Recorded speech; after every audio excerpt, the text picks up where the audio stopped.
Well, congratulations. We all made it to the weekend.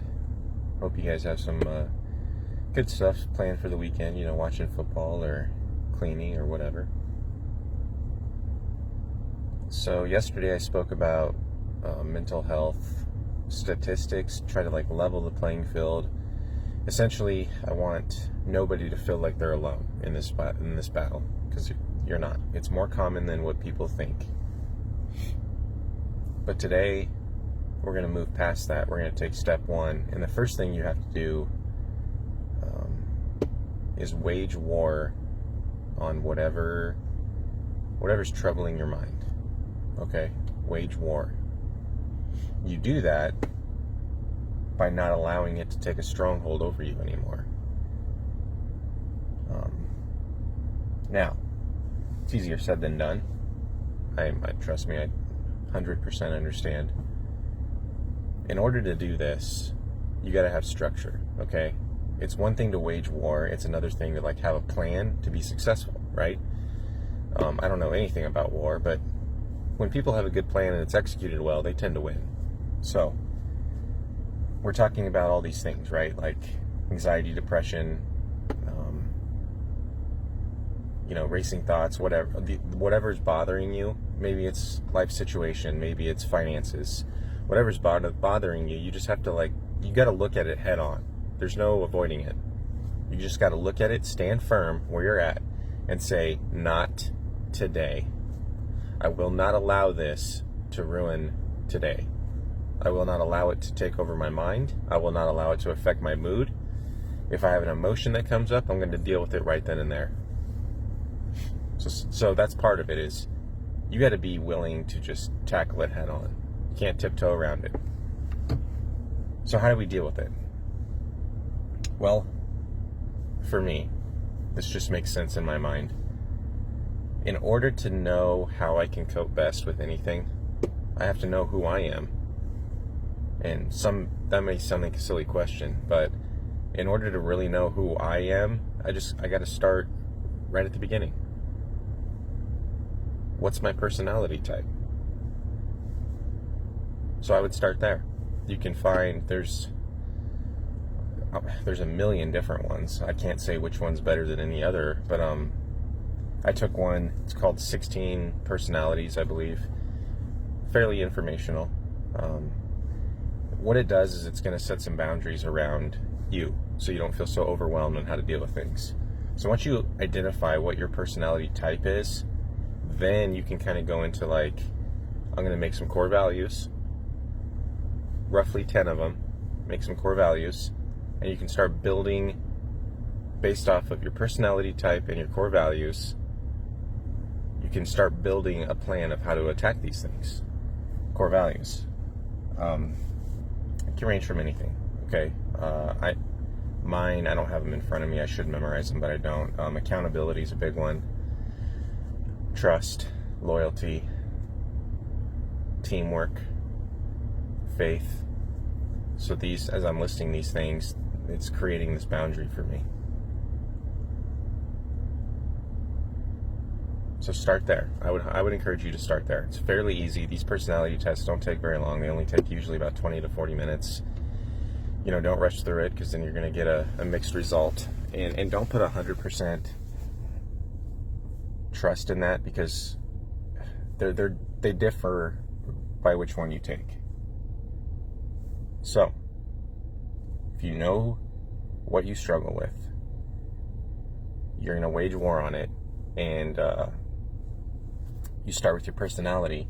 The next step, whatever you discover in your personality, it's going to open your eyes to good coping skills, because you have to start somewhere.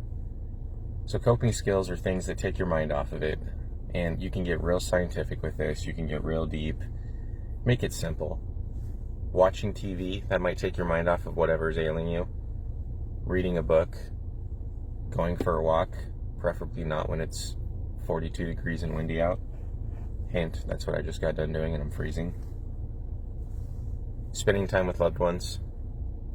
And then you can get even more simple, and there's this mindfulness practice where if you're really in your own mind and something's just really got a hold of you, practice mindfulness. So you look at what's around you and you just start naming things, right? So touching, it's called grounding techniques too. So touching something to get your mind off of it, putting your face in ice.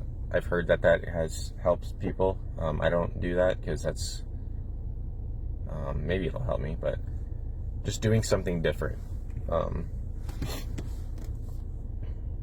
Taking your mind off of whatever's ailing you. You got to start there. Because if you cannot focus on how to beat what's ailing you if all you're doing is allowing it to overtake you. So you have to wage war, step one. You got to say that this is not going to bother me anymore. Second step is you got to know who you are. Okay, we got to start there. Personality test, start developing coping skills. I would say figure out 3. It doesn't have to be crazy, 3 of them. Journaling, reading a book, going for a walk, watching TV, something really simple, okay? Because here's the deal. Everybody wants to be better. Not everybody knows how to do it. I didn't. I want to be better. I'm learning how to do that. I always want to learn. So when you do these and you set up some core values, a good way to know if there's like something that is a core value or not, is whether or not it gives you cognitive dissonance. And that's a big word. Let me explain that. So cognitive dissonance is really just a term used for when something that is going on or something that you're feeling does not line up with your core value. For instance, if and I'm just going to use this, if your big core value is trust, well, if you're having a hard time trusting those around you, there's a reason, right? So in your mind, you have some dissonance about, why can't I trust these people? Something like that. There's other ways to explain it. Look it up, cognitive dissonance. What it does is it grounds you into who you are. It cements yourself. So you find out your personality, core values, test it against cognitive dissonance. We got a good plan going.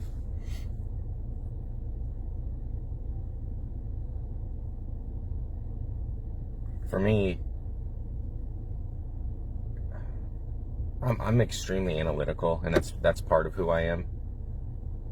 I've had a lot of cognitive dissonance. Some of it's true, some of it's just me allowing my mind to wander. It's my issue to figure out. But I can't live there forever. You cannot allow yourself to constantly test whether or not your core value is actually a core value, because eventually you're going to find something wrong, and then you're going to go downhill with that, and then it's just going to spiral out of control. You're going to say, oh, this isn't who I really was. Now I have no idea. So you cannot, we're human, so you cannot have 100% guaranteed belief in a core value. There's going to be some flaws. Okay? Trust is a big one, because we're all human. We all make mistakes. We all lie every single day. You gotta put some boundaries around these core values. So you gotta say, at what point am I willing the intrusion of that core value? At one point am I going to say, this is the line in the sand? This makes a lot of sense, because you cannot be 100% black and white. Okay, there's got to be some gray, because that's just the world we live in, and for me that's insane, because I'm very black and white, so trust me, this was really hard. But you gotta, each core value is going to have a boundary, right? Of what you're going to allow, what's inside that boundary that you're going to protect. Okay, you got to understand that boundary line has to be solid, though. You can't allow your boundary line to be, this massive gray area. It's just going to cause issues. So as you do this is a good exercise to do. I would encourage you to, figure out some core values. Just jot some down, and don't spend a lot of time thinking about it. Just say, hey, I really like trusting people. I like teamwork. My faith's a big part of my life. Those things. And then sit on them, think about them for a little bit, Maybe write down a little sentence about it, like why you feel that way. That's what I did. And then start building boundaries around it. When you wage war on something like anxiety, depression, and you face it head on, you're becoming self-aware, and that's a big step. You're saying, I know that this is an issue for me. I am no longer going to allow it to take over my life, and I'm going to tackle it head on. And this is how you do that. You have to know yourself so intimately that you know every part of you that is going to be triggered by whatever. So you have to have core values. You have to set up boundaries. You've got to do these things to set yourself up to be able to defeat that. Another big one is you got to have people around you that will support you. It could be anybody, spouse, family member, mentor, friend, somebody that's going to be willing to say, hey, I know you're struggling with this, let me help you. That's not going to force or judge or anything. They're just going to be there. They're just going to be there so that way you don't feel alone. That's huge. You've got to have people. And I didn't understand that until very recently, because you can't tackle this stuff alone. I tried. I failed miserably, and I wouldn't recommend it.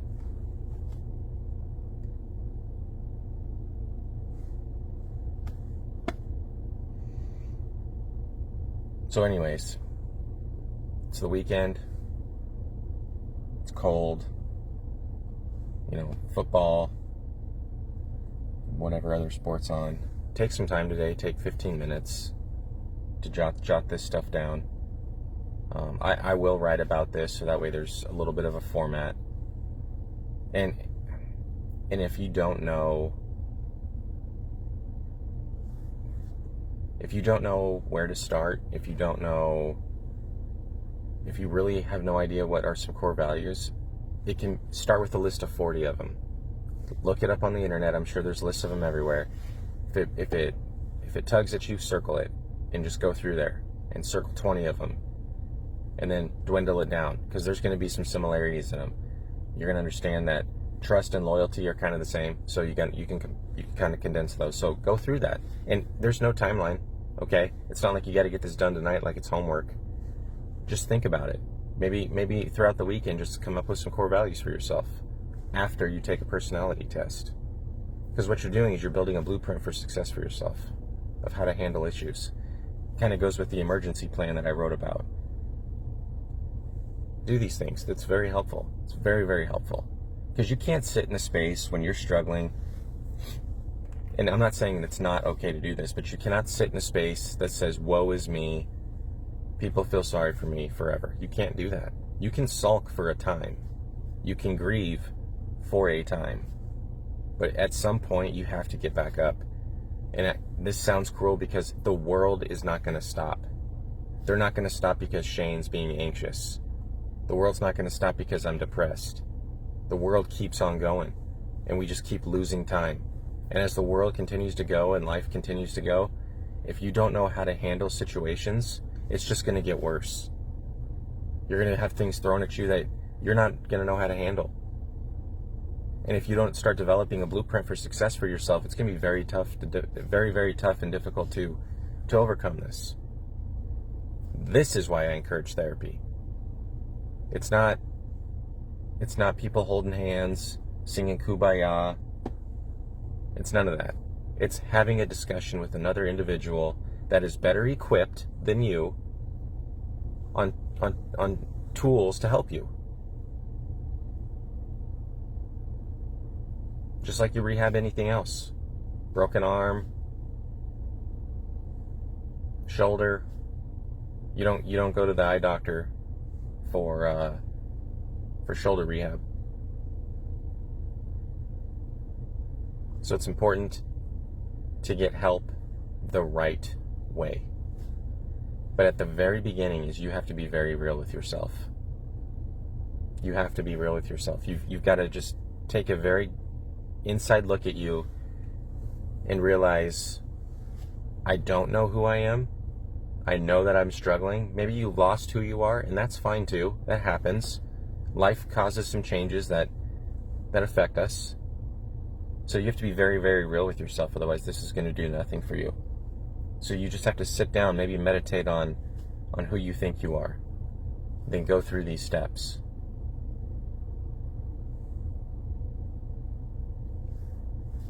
For me, this has been very eye-opening. I'm starting to really build this blueprint for myself, and it's encouraging. It's very encouraging for me, and I'm proud of myself for doing this. You should be proud of yourself for just thinking of anything that has to do with overcoming something that's just taking over your mind. So as you go through the weekend, just appreciate the time that you have to yourself and use it in a manner in which is going to be productive for you. If the weekends used to be just kind of a break because your job is so stressful, hey, I totally understand that. So as you're sitting on the couch or laying in bed, maybe listen to a little bit of music, get out a pen and notebook paper, and just start writing some things that you think are valued for you. I'm not saying you need to go run a marathon or anything. Just start small. These steps have got to be small, but they've got to be, you've got to land on both feet. You can't take a step with one foot and try to jump to the next one. You got to land with both feet before you can go to the next one.